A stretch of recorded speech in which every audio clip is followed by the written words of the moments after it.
பாரதியாருடைய பல பாடல்கள் ஐயாவுக்கு ஒரு பெரிய இன்ஸ்பிரேஷன். நிறைய பாடல்கள்ல அதனுடைய தாக்கத்தை நம்ம பார்க்க முடியும்.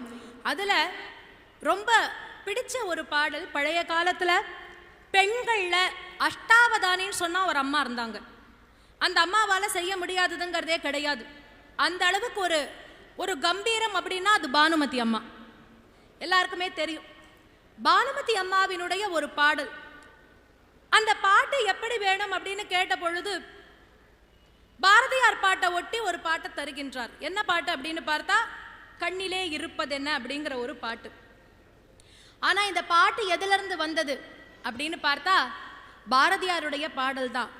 என்ன பாடல்? காயிலே புளிப்பதென்னே கண்ண பெருமானே, நீ கனியிலே இனிப்பதென்னே கண்ண பெருமானே, நோயிலே படுப்பதென்னே கண்ண பெருமானே, நீ நோன்பிலே உயிர்ப்பதென்னே கண்ண பெருமானே, காற்றிலே குளிர்ந்ததென்னே கண்ண பெருமானே, நீ கனலிலே சுடுவதென்னே கண்ண பெருமானே, சேற்றிலே குழம்பல் என்னே கண்ண பெருமானே, நீ திக்கிலே தெளிந்ததென்னே கண்ண பெருமானே என்று இது பாரதியாருடைய பாடல்.